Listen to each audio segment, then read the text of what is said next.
나누면서 함께 은혜를 받고자 합니다. 제목을 같이 하겠습니다. 두려워하지 말고 믿기만 하라.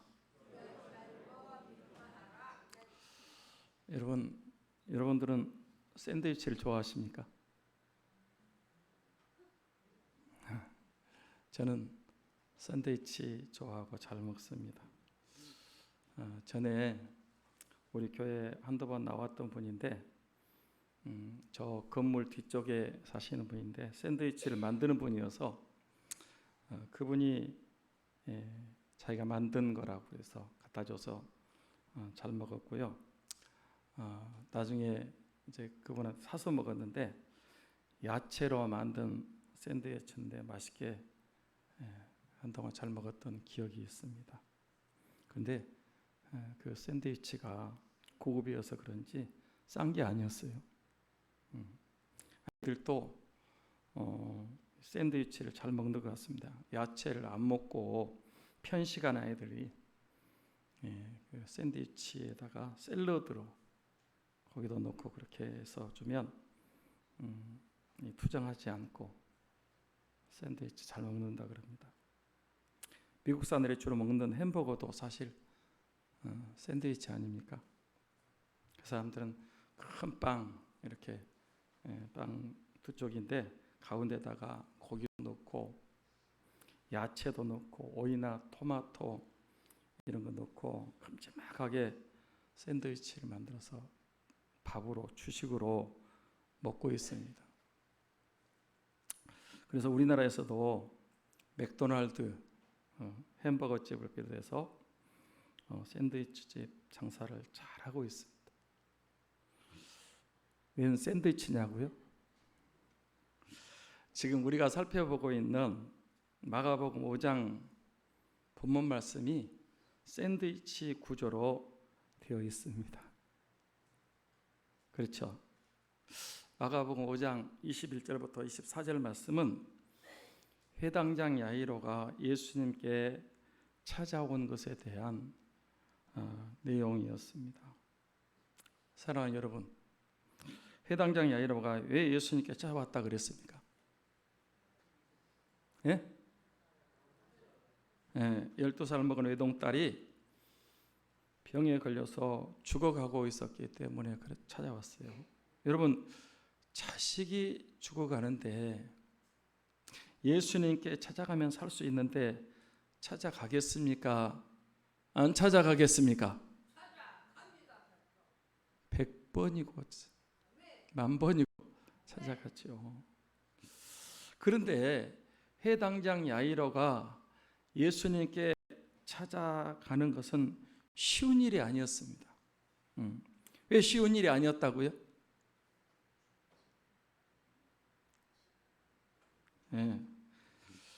자신이 회당에서 제일 높은 모든 책임을 맡은 회당장이었기 때문에 그 당시 회당장이 예수님이 찾아간다고 하는 것은 사람들의 눈에 이목이 볼 때 그게 좋지 않았고요. 체면도 구겨지는 일이고 자존심이 상하는 일이었습니다.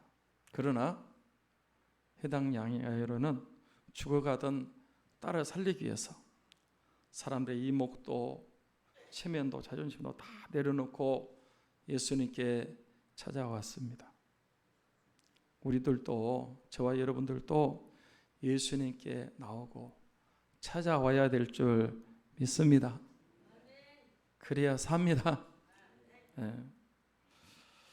그리고 회당장 야이로는 예수님 찾아갈 때 어떤 자세로 예수님 찾았다 그랬습니까? 예수를 보고 발 아래 엎드려 겸손한 자세로 찾았습니다. 저는 여러분들도 예수님 앞에서 겸손한 사람들이 되시기를 부탁합니다.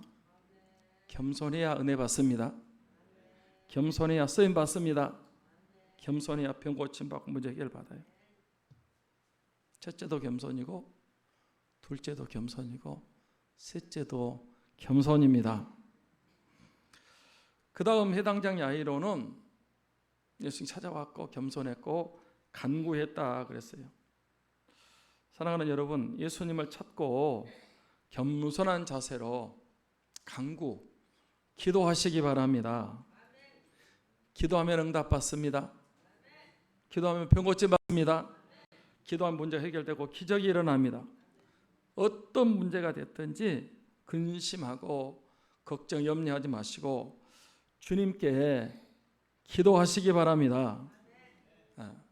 예수님이 보시니까 회당 야이로가 참 사람이 됐어요. 그 모든 걸 다 내놓고 주님을 찾아왔지요. 또 겸손한 자세를 갖고 있지요. 또 간절한 간구가 있었기 때문에 예수님 마음이 움직인 것 같습니다. 그래서 예수님과 제자들이 회당장 야이로의 집으로 그 딸의 병을 고쳐주기 위해서 가고 있었습니다. 그런데 그렇게 가는 도중에 무슨 사건이 있었다 그랬습니까? 12년 동안 혈루증으로 고통받던 여자, 그 12년 동안 의사들에게 수많은 치료를 받았지만 고쳐지지 않았어요. 약 먹고 뭐 별일 다 했지만 이제 치료가 안 됐고, 그러느라고 재산도 다 써버린 그 여자. 그 병이 점점 더 중해져서 이제는 죽을 날만 기다리던 절망 가운데 있던 여자가 현장에서 즉석에서 병 고침 받고 영혼도 구원받는 놀라운 치유의 기적이 있었습니다. 사랑하는 여러분, 그 12년 혈루증자가 어떻게 즉시 현장에서 고침을 받았다 그랬습니까? 예수님에 대한 소문을 듣고 그 소문을 들을 때 믿음이 생겼어요. 예수님을 믿는 믿음이 있었습니다. 맞습니까?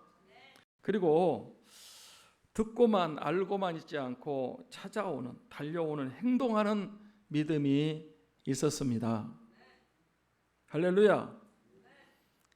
그 다음 그 옷가에 손만 대어도 낫겠다는 믿음, 간절한 믿음, 확신 있는 믿음이 있었습니다. 사랑하는 여러분, 저와 여러분도 그런 믿음, 예수님을 구세주로 믿는 믿음, 또 행함 있는 믿음, 간절한 믿음, 확실한 믿음으로 큰 병, 오래된 불치병, 모든 크고 작은 병들 다 고침받으시기를 축원합니다. 그 다음에 예수님께서 그 12년 혈루증 걸린 여자가 고침받는 것을 아셨습니다. 능력이 자기에서 나가신 것을 아셨어요.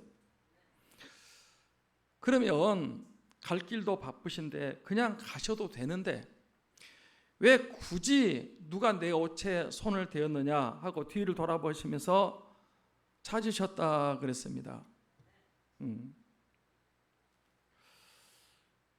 왜 그냥 가셔도 되는데 일부러 시간을 허비해 가면서 그 여자를 찾았다고요? 그렇게 고침받은 여자에게 더 큰 은혜와 복을 주시기 위해서 그렇게 하셨습니다. 그래서 그 고침받은 여자가 주님이 날 찾으시는구나. 그 예수 앞에 나와서 모든 사실을 여쭐 때, 아뢰을 때, 간증할 때 어떤 은혜와 복을 주셨다고 그랬어요? 영원히 구원받았습니다. 육신의 병보다 더 중요한 영원히 구원받았습니다. 평안을 선물로 받았습니다. 병에서 고침받은 것만 아니라 건강까지 받았습니다. 사랑하는 여러분, 그래서 병 고침받고 기도 응답받고 큰 은혜와 복을 받으면 간증해야 되는 것입니다. 그렇게 공중 앞에서, 교회 앞에서 간증할 때 하나님께 영광을 올려드리게 되고 전도도 되고 자신의 믿음이 더 확실해지는 더 큰 은혜와 복을 받게 되는 것을 믿습니다. 저는 우리 삼창교회 성도들이 간증이 풍성한 삶, 간증의 주인공들이 다 되시기를 축복합니다. 누가 그렇게 하기를 원하신다고요? 예수님께서 그렇게 12년 동안 혈루증 여자가 찾아왔고 또 그 옷가를 만졌고 모든 사실을 여쭈는 동안 시간이 한참 지체된 것 같습니다. 그리고 이어서 해당장 야이로에 대한 말씀이 다시 나오고 있습니다. 그 구조가 어떻게 되어 있다고요? 샌드위치처럼 먼저 회당장 얘기가 나오고 그 안에 누가 끼어 있고 10의 혈루증 여자가 끼어 있고 그 뒤에 또다시 해당장 야이로에 대한 말씀이 나옵니다. 그 구조가 양쪽으로 나눠져 있단 말이에요. 21절부터 24절까지는 해당장 야이로가 예수님이 찾아와서 간구했다는 거, 그래서 집으로 가고 있다는 거. 그리고 이제 그 35절부터 43절까지 해당장 야이로의 딸이 살아나는 그 말씀이 나와요. 그렇게 양쪽으로 나눠져 있는데 그 가운데 무슨 얘기가 들어있다? 심히 혈루증 여자가 고침받은 얘기가 들어 있습니다. 그래서 이제 시편에도 많이 있지만은 이 마가복음 5장에 이렇게 샌드위치 구조로 되어 있다 하는 것이죠. 뭔 말인지 이해가 되십니까? 이제 그 다음 부분에 대해서 하나님 말씀 살펴보겠습니다. 첫째로 믿어도 기도해도 상황이 환경이 여건이 점점 어려워지고 끝나버린 것 같은 일들이 일어날 수 있다는 것입니다. 여러분, 우리가 예수를 믿어도 기도해도 어떻게 된다고요? 어떻게 된다? 상황이 점점 어려워지고 더 심해지고 아예 끝나버릴 것 같은 그런 일들이 일어날 수 있다는 거예요. 자, 35절 말씀을 같이 읽겠습니다. 35절 같이 읽겠습니다. 아직 예수께서 말씀하실 때에 회당장의 집에서 사람들이 와서 회당장이 이르되 당신의 딸이 죽었나이다. 어찌하여 선생을 더 괴롭게 하나이까? 사랑하는 여러분, 예수님께서 그 심히 혈루증에서 고침받은 여자가 말하고 있는데 뭐라고 딸아 내 믿음이 너를 구원해 평안히 가라 내 병에 놓여 건강할지어다. 지금 이렇게 말씀을 하고 있는데 누가 와서 뭐라고 얘기했다는 것이죠? 해당장 집에서 사람이 왔어요. 그리고 해당장한테 보고를 하는 거예요. 뭐라고? 당신의 딸이 죽었나이다. 딸이 그동안 병 들어가 위중했거든요. 죽어가고 있었어요. 아직 죽은 건 아니에요. 죽어가고 있는데 이 시간이 지체돼가지고 딸이 죽어버렸다는 거예요. 딸이 죽어버렸으면 이제 예수님이 가셔도 소용 있습니까? 소용 없습니까? 아니 아픈 때는 이제 고침 받기 위해서 가는 건데 죽어버렸어 그 딸이. 그러면 예수님 가도 소용이 있다 없다?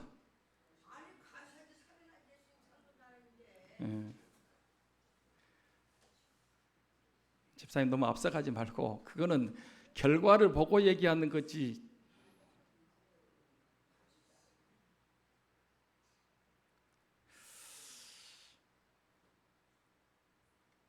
그래서 집에서 온 사람이 딸이 죽었다 그러면서 어찌하여 선생을 더 괴롭게 하나이까, 그렇게 얘기한 거예요. 이제 소용없다는 거죠.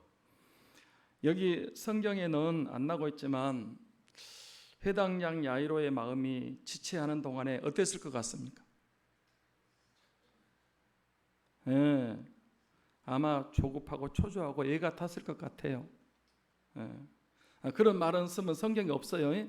제가 추측을 해봤어요. 안 그러겠습니까? 지금 자기 딸이 위중합니다. 죽어가고 있습니다. 시급합니다. 근데 자꾸 시간을 보낸단 말이에요. 지금도 119 구급차가 출동해서 중환자들을 싣고 이렇게 가는 거 보면 그 병원에서 받아줘야 되는데 병원에서 안 받아주는 거예요. 119 그 화급한데, 그래가지고 병원 이 병원에서 안 되면 저 병원에 저쪽 가다가 그냥 죽어버려. 119 타고 가다가 죽어버려요. 왜? 시간이 늦어. 골든타임이라는 거 있거든요. 아주 이 빨리빨리 치료를 해야지, 안 그러면 죽는 수가 있단 말이에요. 회당장 야이로도 예수님과 함께 빨리 자기 집에 가서 죽어가는 딸을 살려야 되는데 자꾸 시간이 지체되고 있습니다. 누구 때문에요? 12년 혈루증 여인 때문에. 예수님도 그렇습니다. 아니 지금 급하다니까요. 그런데 왜 굳이 그 여자를 불러서 그냥 빨리빨리 가지 모든 사실을 다 듣고 계시냐고. 혈루증 걸린 거, 치료받은 거, 소문 듣고 예수님께 찾아오고 또 만진 거, 이거 하느라고 시간이, 여기는 그냥 간단히 되어 있지만은 한참 지난 것 같아요. 그렇게 시간이 지체되는 동안 자기 딸이 죽어버린 것입니다. 제 추측입니다. 아마 회당장 야이로는 그 혈루증 걸려서 고침받는 여자에 대한 짜증이 있었을 것 같고요. 왜? 그 고침받는 여자 때문에 시간이 늘어가지고 죽었잖아요. 예수님에 대해서도 섭섭한 마음이 들었을 것 같아요. 빨리 가서 좀 고쳐주시지. 죽을 때까지 나도.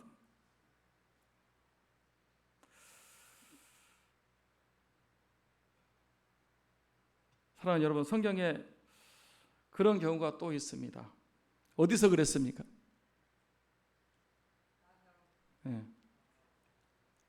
요한복음 11장 1절로 3절 말씀을 한번 보겠습니다. 요한복음 11장 1절로 3절 같이 봅니다. 어떤 병든 자가 있으니 이는 마리아와 그 자매 마르다의 마을 베다니에 사는 나사로라. 이 마리아는 향유를 주께 붓고 머리털로 주의 발을 닦던 자요, 병든 나사로는 그의 오라버니더라. 이에 그 누이들이 예수께 사람을 보내어 이르되 주여 보시옵소서, 사랑하시는 자가 병들었나이다 하니. 사랑하는 여러분, 여기 누가 병들었다 그랬습니까? 누가? 사랑하는 자가 병들었나이다 그랬어요. 그러면 빨리 달려가야 됩니까? 천천히 가셔야 됩니까? 아니, 사랑하는 자가 병들었다니까. 빨리 가야 돼요? 늦게 가야 돼요? 빨리 가야 돼요. 자, 요한복음 11장 5절 6절 말씀 봅니다. 5절 6절 같이 볼까요? 예수께서 본래 마르다와 그 동생 나사로를 사랑하시더니 나사로가 병들었다함을 들으시고 그 계시던 곳에 이틀을 더 유하시고. 여기도 한번 보십시오. 예수께서 본래 마르다와 그 동생과 나사로를 뭐 하시더니? 사랑하시더니 그랬습니다. 사랑하셨대요, 예수님이. 누가복음에 보면 예수님 배단에 자주 가셨거든요. 가실 때마다 이 마르다와 마리아와 나사로의 집, 3남매의 집에 자주 찾아가셨어요. 왜? 사랑하기 때문에 찾아가셨어요. 그렇다면 주님이 늘 가까이 하고 그 사랑하는 나사로가 병들었다는데 위중하니까 사람을 보내서 알린 거예요.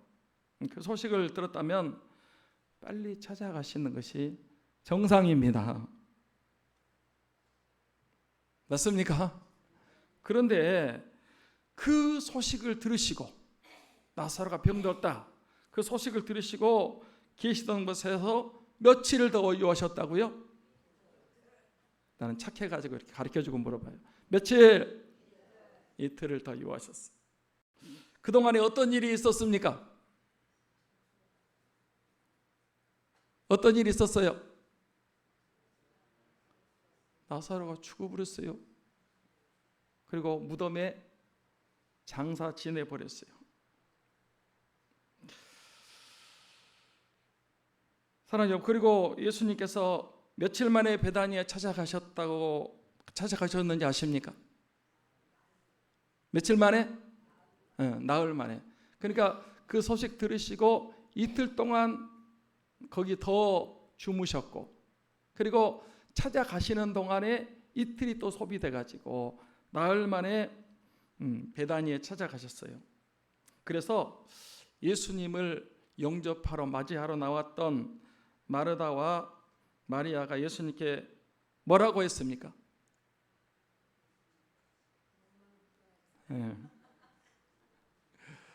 예수님이 섭섭했습니다.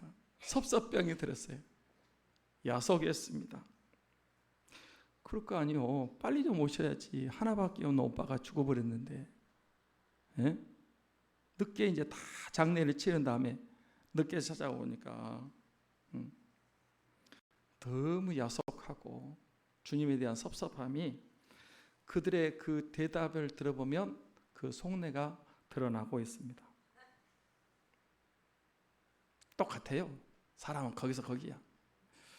사랑하는 여러분, 그런데 예수님께서 나사로가 죽을 병 들었다는 것도 아셨고, 죽을 것도 아셨고, 무덤에 장사 지낼 것도 아셨지만 그 소식을 들으시고 왜 빨리 찾아가지 않고 이틀을 더 주무시고 나흘 만에 베다니에 찾아가셨는지 아십니까?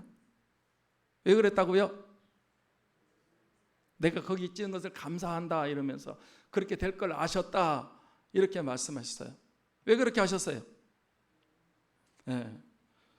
요한복음 11장 25절 26절 같이 봅니다. 예수께서 이르시되 나는 부활이요 생명이니 나를 믿는 자는 죽어도 살겠고 무릇 살아서 나를 믿는 자는 영원히 죽지 아니하리니 이것을 네가 믿느냐? 그러니까 예수님이 그동안 병자를 많이 고쳤어요. 또 죽은 자도 살리긴 했어요. 그러나 나흘 돼 가지고 죽은 지 나흘 돼서 무덤에 장사해버린 썩어 냄새나는 그런 나사로를 다시 살리심으로 예수님께서 부활이시고 생명이신 하나님이신 것을 보여주시기 위해서 일부러 그렇게 늦게 찾아가신 것입니다. 할렐루야. 주님이 아셨다니까 모르는 게 아니에요. 주님이 이미 그 소식 들을 때에 마리아와 마르다가 사람 보내서 사랑하는 자가 병들었습니다. 예수님이 알았어요. 나사로가 죽을 거 알았다니까. 그리고 장사 지낼 것도 아셨어요. 몰라서 못 가는 것이 아니고요. 아셨어요. 그런데 일부러 늦게 한 거예요. 왜냐하면 그렇게 하셔야 부활이요 생명이신 예수님을 증거할 수 있기 때문에 그렇게 하신 것입니다. 여기 나오는 회당장 야이로도 똑같진 않지만 거의 그런 경우죠. 회당장 야이로가 예수님을 찾아갔습니다. 겸손했습니다. 기도했습니다. 지금 집으로 가고 있는데 헬루족 여자 때문에 시간이 지체됐습니다. 그동안에 집에 있던 죽어가던 딸이 죽어버렸어요.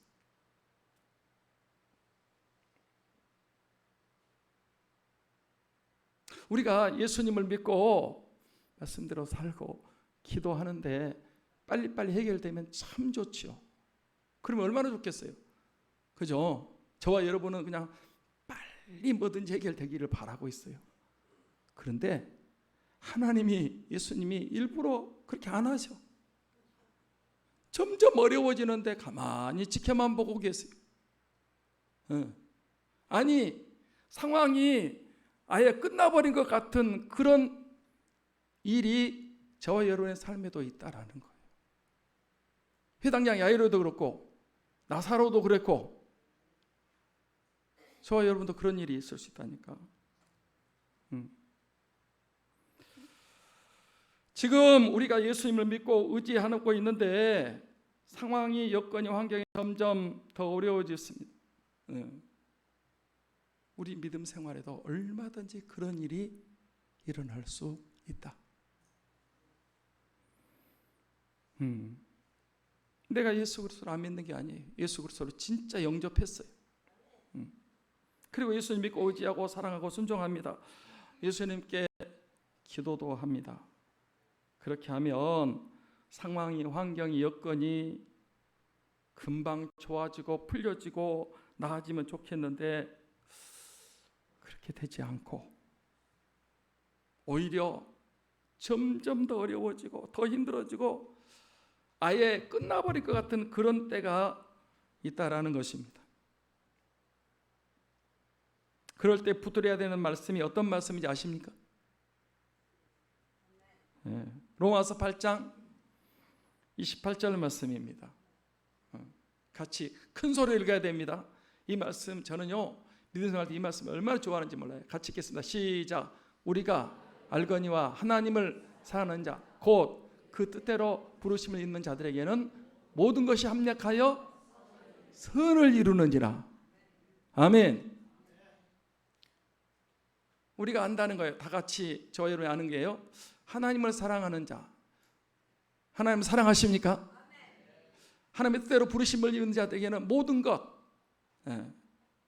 모든 것, 이렇게 상황이 점점 악화되고 더 힘들어지고 끝나버린 것 같은 그런 상황도 결국은 합력해서 선을 이루고 좋게 만들어주시는 줄 믿습니다. 빨리 응답이 안 되고 더 중해지고 더 힘들어지고 아예 죽어버린 것 같은 그런 상황, 그래도 우리는 하나님을 믿습니다. 사랑하는 성도 여러분, 우리가 예수님을 믿고 예수님 찾고 기도합니다. 그러면 예수님께서 내 병을 빨리 고쳐주시고 내 문제 속히 해결해 주시고 내 기도도 빨리 응답해 주시기를 기대하고 소망합니다. 그렇게 해주실 때도 있습니다. 그런데 주님께서 그렇게 해주지 않을 때도 있다라는 것입니다. 분명히 믿고 있는데, 순종하고 있는데, 기도하는데도 상황이, 환경이 점점 더 어려워지고 여러분 이렇게 답답하고 끝나버린 것 같은 그런 상황, 그럴 때도 좋으신 예수님을 믿으시고 인내하시고 끝까지 의지하시면 합력해서 선을 이루시고 더 좋은 방법으로 응답하시고 문제를 해결해 주시고 복을 주실 줄 믿습니다. 이게 우리의 믿음입니다. 둘째로 두려워하지 말고 믿기만 하라고 하시는 예수님이십니다. 여러분, 이제 집에서 사람이 와가지고 딸이 죽어버렸다, 그 말을 들었고 어쩔 줄 몰라하는 회당장에게 예수님께서 하신 말씀이 무엇이었다고요? 36절 말씀을 보겠습니다. 자, 같이 읽습니다. 시작. 예수께서 그 하시는 말을 곁에서 들으시고 회당장에게 이르시되 두려워하지 말고 믿기만 하라 하시고.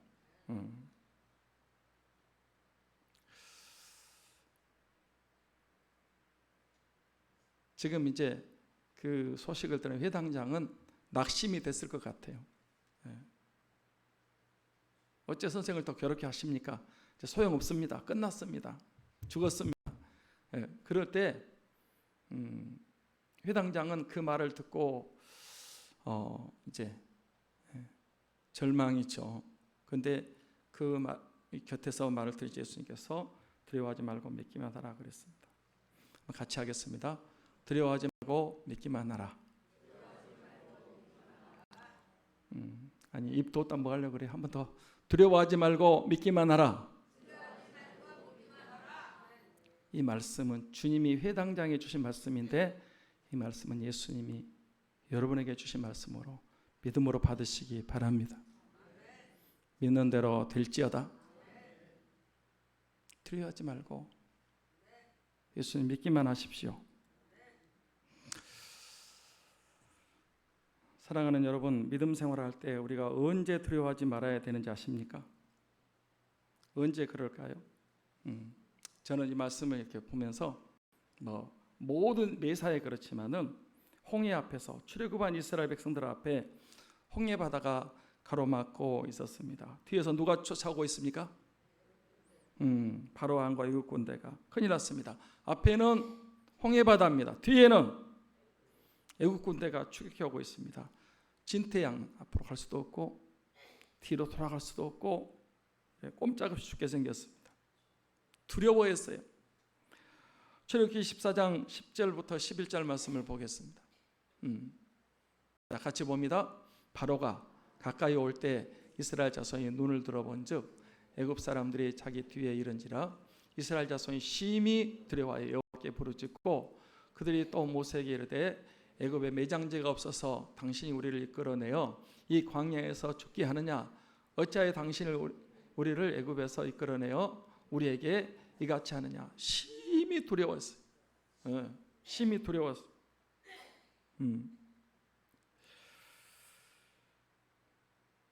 여러분 상황으로 보면요 그럴 수밖에 없어요. 지금 앞에는 홍해바다고 뒤에는 애굽 군대야. 다 죽었단 말이야. 다 죽게 생겼어요. 그래서 이제 왜 우리를 이끌어내서 이렇게 하냐, 다 죽게 하느냐, 매장제가 없어서 그러냐. 그때 모세가 뭐라고 했는지 아십니까? 13절 같이 봅니다. 모세가 백성에게 이르되 너희는 두려워하지 말고 가만히 있어서 여호와께서 오늘 너희를 위하여 행하시는 구원을 보라. 너희가 오늘 본 애굽 사람을 영원히 다시 보지 아니하리라. 사랑하는 여러분, 하나님께서 홍해 바다가 있는 것을 몰랐냐? 아셨어요. 애굽 군대가 추격해 올 걸 몰랐을까요? 아셨어요. 그런데 하나님이 왜 홍해 바다로 인도해 가지고 어려움을 겪게 하시냐? 하나님의 살아계심을 그들에게 보여주기 위해서, 체험하도록 하기 위해서, 그리고 하나님이 이스라엘과 함께 하시고 싸워주신다는 것을 알도록 하기 위해서 일부러 홍해바다로 앞으로 인도하신 줄 믿습니다. 사랑하는 여러분, 우리 앞에도 홍해바다 같은 어려움이 있습니까? 없습니까? 있어요. 잘 믿어도 순종하고 기도해도 있어요. 그럴 때 두려워하지 맙시다. 하나님이 일하실 때입니다. 체험적인 믿음을 갖게 하실 것입니다. 기도 응답하실 것입니다. 하나님 싸워주시는 거예요. 그래서 인생의 홍해바다 두려워하지 말고 하나님 믿고 의지하고 신뢰하시기 바랍니다. 하나님께서 더 큰 믿음, 체험적인 믿음, 더 큰 은혜와 응답으로 함께 하실 줄 믿습니다. 보세요. 사랑하는 여러분, 성경에 두려워하지 말라는 말이 몇 번 있다고 그랬습니까?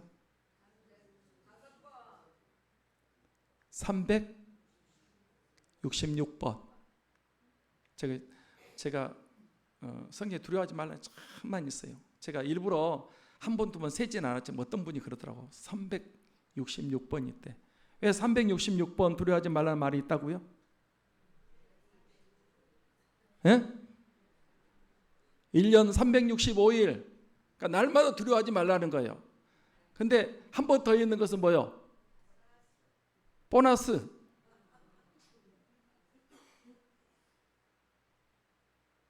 아니, 성경에 두려워하지 말라는 말이 그렇게 많이 있다니까. 날마다 두려워하지 말. 하나님을 믿고 신뢰하시기 바랍니다. 예. 우리 하나 잘한 말씀이 이사야 41장 10절 말씀입니다. 같이 봅니다. 두려워하지 말라. 내가 너와 함께함이라. 놀라지 말라. 나는 내 하나님이 됨이라. 내가 너를 굳세게 하리라. 참으로 너를 도와주리라. 참으로 나의 의로운 손으로 너를 붙들리라. 보세요. 뭐 하지 말라? 두려워하지 말라. 왜 두려워하지 말라? 내가 너와 함께함이라. 항상 두려워하지 말라는 다음에는 뭐가 나오냐면 내가 너와 함께함이라. 그분이 창조주입니다. 전능하신 분이십니다. 그분이 두려워하지 말라. 내가 너와 함께함이라. 놀라지 나는 내 하나님, 내가 너를 굳세게 하리라. 참으로 너를 도와주리라. 참으로 나의 의로운 서로를 붙들리라. 제가 아는 분들이 참 인생의 그 어려움을 만났을 때 이사야 41장 10절 말씀을 붙들고 그 어려움 절박하고 힘들 때 이겨냈다고 하는 얘기를 제가 많이 들었습니다. 두려워하지 마시기 바랍니다. 하나님이 함께 하십니다. 하나님이 도와주십니다. 하나님의 의로운 팔로 붙들어 주십니다. 사랑하는 여러분, 제가 몇 주 전에 그런 말씀을 드렸어요. 예수님이 제자들하고 갈릴리 바다를 건너가고 있었어요. 근데 갑자기 큰 바람이 불어왔고 큰 풍랑과 파도 때문에 그 주님과 제자들이 탄 배가 위험했습니다. 막 뒤집어지고 침몰하고 그 바다 속에 다 죽습니다. 그때 제자들은 죽을 줄 알고 두렵고 무서워서 벌벌 떨면서 예수님 깨웠어요. 예수님께서 뭐라고 하시면서 그 풍랑과 바다를 잔잔케 하셨어요? 너에게 어찌하여 믿음이 없냐? 왜 그렇게 믿음이 없냐? 그리고 주님이 풍랑과 바다에 잔잔하라고 하니까 그렇게 성난 파도가 그냥 순식간에 잠잠해졌습니다. 사랑하는 성도 여러분, 예수님은 당신의 딸이 죽었나이다. 어찌하여 선생을 더 괴롭게 하는 불안해하는 두려워하는 해당장 야이로에게 말씀합니다. 두려워하지 말고 믿기만 하라. 왜 두려워하지 말고 믿기만 하라고 그랬어요? 그리하면 딸이 구원을 얻으리라. 누가복음의 같은 얘기인데 같은 내용인데 두려워하지 말고 믿기만 하라. 그리하면 딸이 구원을 얻으리라. 그 딸이 다시 살아났습니다. 아멘. 두려워하지 믿기만 하라고 하신 예수님은 가나 혼인잔치에 그 떨어진 포도주를 좋은 포도주로 더 맛있는 처음보다 더 나중에 좋은 포도주로 만들어 주신 그분입니다. 아멘. 그 예수는 중풍병으로 죽어가던 백부장의 하인을 찾아가지 않고도 멀리서 깨끗하게 고쳐주신 하나님이십니다. 그 예수님은 나면서 앞을 못 보는 소경의 눈을 그 자리에서 뜨게 하신 살아계신 하나님이십니다. 그 예수님은 죽어버린 나사로, 썩어 냄새나는 나사로를 다시 살려주신 부활의 하나님이십니다. 그 예수님이 지금 저와 여러분과 함께 하십니다. 저는 예수님이 우리 삼창교회와 함께 하신다는 것을 믿습니다. 그리고 말씀하십니다. 두려워하지 말고 믿기만 하라. 사랑하는 여러분, 큰 병으로 고생하고 있습니까? 경제적인 어려움 때문에 힘드십니까? 크고 작은 문제로 고통 가운데 있습니까? 예수님을 믿고 순종하고 기도하는데도 점점 어려워지고 있고 이제 끝나버린 것 같은 상황입니까? 예수님은 지금 말씀하십니다. 두려워하지 말고 믿기만 하라. 이 말씀 붙잡으시고 믿으시고 병 고침도 받으시고 경제 문제 또 해결받아 크고 작은 문제 다 해결받으시고 승리하셔서 하나님께 영광 돌리는 사람들이 되시기를 주 예수 그리스도의 이름으로 축원합니다. 축원합니다. 기도하겠습니다.